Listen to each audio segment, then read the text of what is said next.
Right, so please could you introduce yourselves? Yes, my name is Madeleine Wallin and I'm from Sweden. Work in the organization HARO, which is a national NGO, and also FEFAF, European Federation of Parents and Carers at Home, where I'm the vice president for the moment. Thank you. Yes, and I'm Ingvild Segersam. I come from Sweden as well. I'm the president of HARO, the same organization Madeleine is working for. And we're working for empowering parents with the child in focus. And Okay. And we are mothers of, I have 5 children. Yeah, me too. You've both got 5 children. Yes, we do. But it's not. It's not very common. No, I was going to say it's average. So we hear about how wonderful Sweden is for childcare, and the British politicians point us to Sweden all the time. What's so good about the Swedish system? Well, it is good that we do have a parental leave of around 1 year to 1.5 years, depending on if you take 80% or 100% leave.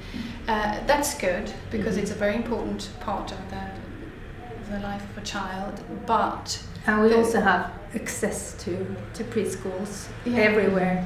Yeah, it's quite easy to.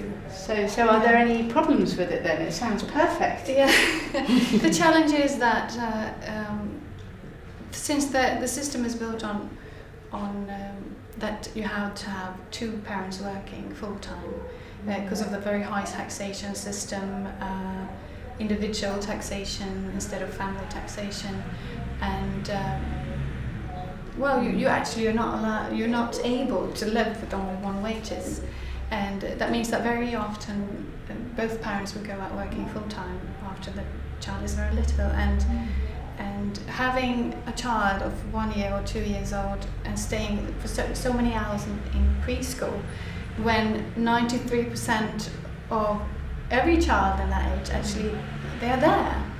That means that we cannot keep up with the good quality that is needed for that age.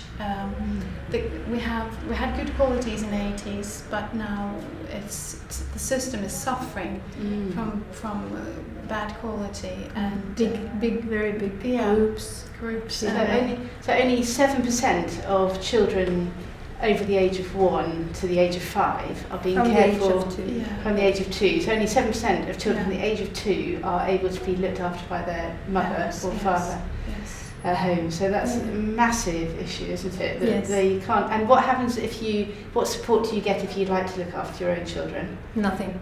Yeah, you get nothing. And that's after the parental leave, it's nothing. You are a bit excluded from society. And is it that the mothers who are working are going into really good jobs? Are they getting well paid? No, I think Sweden has one of the most segregated, gender segregated working markets in the world. So actually you find the women in the very low paid, traditional jobs like care and daycare, education, nursery, and it's they go back to leaving the children to have to take care of other children and elderly. Taken care of by women who work in the preschools. It's 97% women who work there. So all the mothers are being paid to look after other people's children, but if they want to stay at home, they won't get anything. No, they wouldn't. And the norm is very strong as well. So it takes courage and strength to go against what people generally do. Norm. So is there any movement? Are there any Facebook groups objecting to this? There are. There is one big group called Hemmaföräldrar, stay-at-home parents. I think it's how many members? I think that's thousands because they're different branches. Maybe 2,000. And they are very active and talking about it in these forums, but maybe not outside. It's not active groups.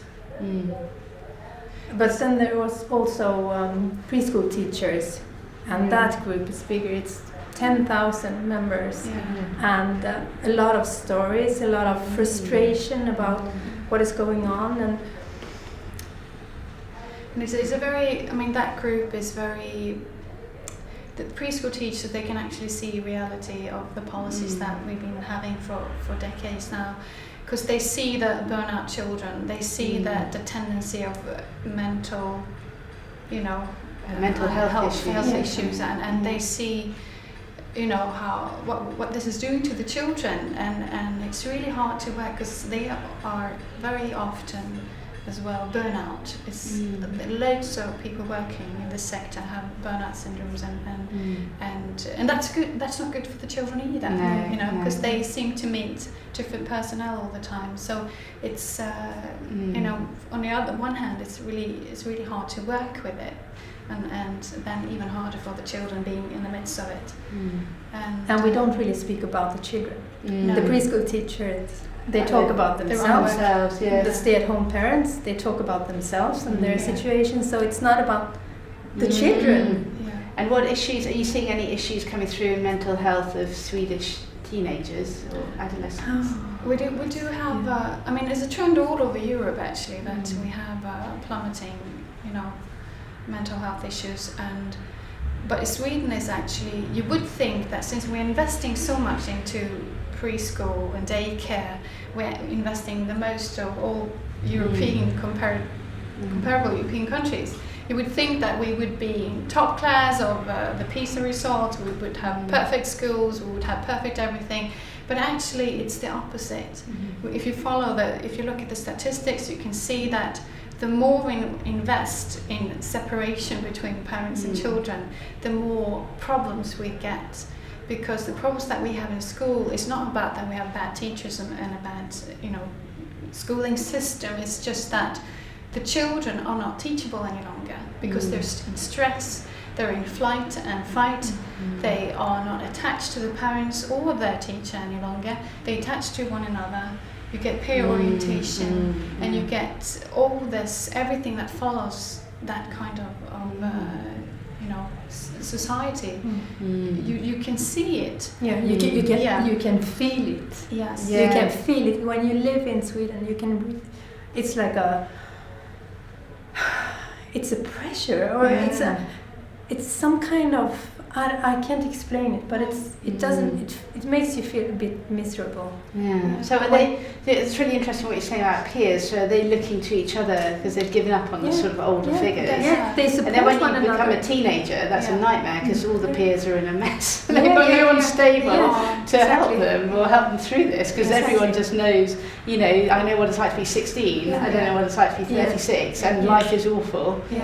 Yeah, and you said about child suicide. Can you just mention that? Child suicide is on a very high rate in Sweden, and it's really, of course, you can find different explanation for that. Maybe we're very good at statistics and actually naming this as child suicide, but still, I think there's so many signs of that we have actually in society is not doing well, and what it tells me is that no matter what you actually put into the system of welfare, if you have a very big welfare, good welfare state, it doesn't really matter how much money you put into it if you don't actually make sure that people and mainly the children are actually doing fine and doing all right in this. So that's what we have to focus on, to empower people again, and to empower parents to see that they are valuable, that they are important.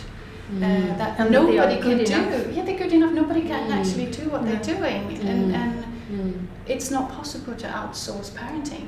It's not possible. And Sweden is a very good example of that. So. And to look at Sweden as an example, you need to look at all these figures and. I think what people think, therefore, is good about Sweden is that there's wide access to childcare and it's very cheap.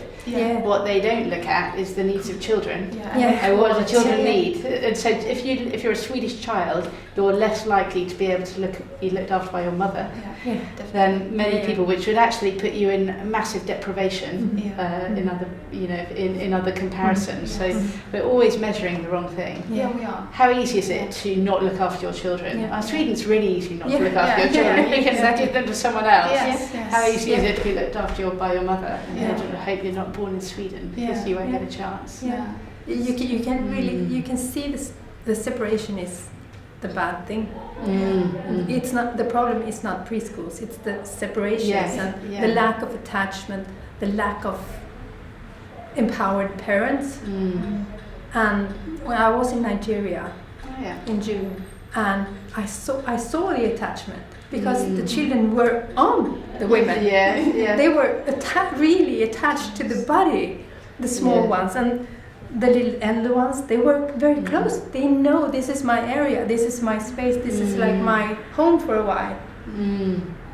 If you come to Sweden, you see the, how do you say? Prams. Yeah, the pushchairs. And the child is turned away from you. Yes. And you're not close. No. I didn't hear one baby cry when I was there. I saw so many children, and it's really struck me. Well, here we always people talk about the need for children to be independent. So that's a good thing in itself. It's not a good thing in itself. They're born dependent, and they will become independent when they want to, but you don't push them away. No. Someone doesn't become independent just by not being with their mother. No. They become It's the desperate. opposite. Clingy. That's when you become clingy. When you can't have what you need, that's where you become Yeah. clingy because you panic that you won't have it. Yeah. Definitely.